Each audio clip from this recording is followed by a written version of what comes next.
रीवा में mining mineral truck association के अध्यक्ष अनिल मिश्रा ने रेत कारोबार में कथित अनियमितताओं और आम लोगों के साथ हो रही धोखाधड़ी का मुद्दा उठाया है।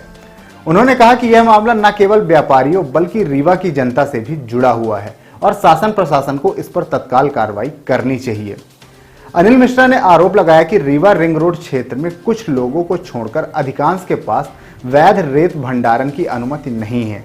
इसके बावजूद कई लोग कथित रूप से बिना नंबर प्लेट और बिना वैध दस्तावेजों वाले वाहनों से रेत का कारोबार कर रहे हैं।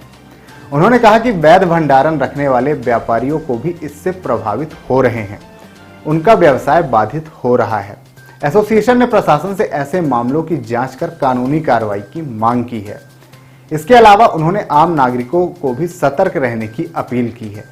उनका आरोप है कि बाजार में बिकने वाली रेत और गिट्टी की कई गाड़ियों में क्षमता से कम सामग्री देकर ग्राहकों से पूरी कीमत वसूल की जा रही है।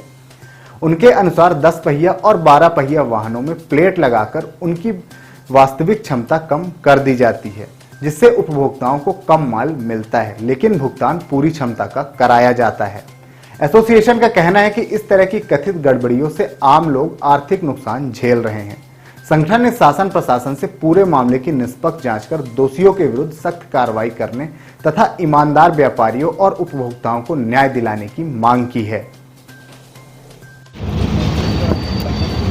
पहले तो मैं अपना परिचय दे दूं। मैं माइनिंग मिनरल ट्रक एसोसिएशन का अध्यक्ष अनिल मिश्रा आप सबके समक्ष आज हम बहुत गंभीर मुद्दे में बात करने के लिए प्रेस कॉन्फ्रेंस किए हैं। हमारे 2 मुद्दे हैं और दोनों मुद्दों में प्रकाश डालते हुए आप सबको जानकारी देंगे हम। इस समय पे रीवा में एक सिस्टम चल रहा है कि जो कंपनी बॉडी बनाती है उस कंपनी की बॉडी में छेड़छाड़ करके उस गाड़ी को, जैसे कंपनी ने 500 फीट की बॉडी बनाई तो उसको 250 फीट कर देते हैं, उसमें प्लेट लगा देते हैं और प्लेट लगा के उसमें बालू और गिट्टी कस्टमरों को दी जा रही है, जिसकी वजह से कस्टमर तो पैसा पूरा देता है मटेरियल का, लेकिन उसको पूरा मटेरियल नहीं मिल पाता है, जिसकी वजह से मेरे पास कुछ अभी जानकारी आई इधर उधर से। तो हम प्रेस कॉन्फ्रेंस करके अपने समस्त रीवा के वासियों को, जो हमारे रीवा ज़िले में रह रहे हैं, उन सबको हम जागरूक करने के लिए आज का प्रेस कॉन्फ्रेंस कर रहे हैं कि आप जितने भी कस्टमर हैं जो जिनको भी बालू गिट्टी चाहिए वो सीधे आके आप मंडी से, जहां मंडी लगती है वहां से सामान लीजिए और जितना आपको बताया जाता है मटेरियल उतना ले जाके अपने घर में मेज़रमेंट करिए। उसके बाद आप बालू खाली करवाइए, उसके बाद आप पेमेंट दीजिए। अगर आपके साथ धोखाधड़ी होती है तो आप नज़दीकी थाने में जाके उसकी शिकायत दर्ज कराइए कि अगर किसी मोटर मालिक ने आपको 500 फीट मटेरियल दिया हुआ है तो अपने गाड़ी में उसने प्लेट तो नहीं लगाई है, आपसे 420 तो नहीं कर रहा है, आपसे बेईमानी तो नहीं कर रहा है।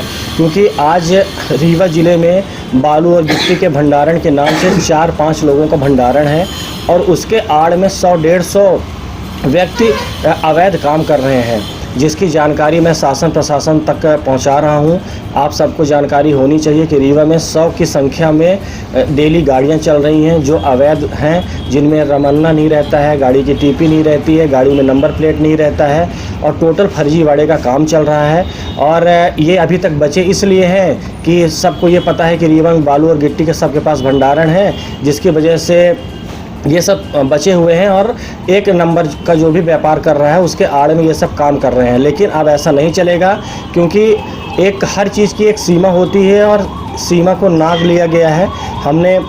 हमारे संगठन ने हर मुद्दे पे काम किया है और रीवा में जो भी मोटर मालिकों के साथ गलत हो रहा था उनको हमने न्याय दिलाया और सारा काम किया। लेकिन अब उसके बावजूद भी कुछ ऐसे मोटर मालिक हैं जिनका पैसे से पेट नहीं भर रहा है, वो आए दिन गड़बड़ी कर रहे हैं और कंपनी की गाड़ी जो भी है उसमें 300-400 फीट की गाड़ियों के उसमें चोरी कर रहे हैं और चोरी करने के बाद कस्टमर से पूरा पैसा लिया जा रहा है, उनको माल आधा दिया जा रहा है, जिसकी जानकारी मीडिया के माध्यम से मैं जन जन तक पहुंचाना चाहता हूं कि हमारे जो भी गरीब हैं, जो भी खेती किसानी करके और 2 पैसा कमाते हैं और जिनको भी बालू और गिट्टी चाहिए वो आके सही ढंग से सामान ले जाएं। अगर आपके साथ बेईमानी होती है तो आप मुझसे भी संपर्क कर सकते हैं और सीधे जाके उसका थाने में भी आप उसकी सूचना दे सकते हैं।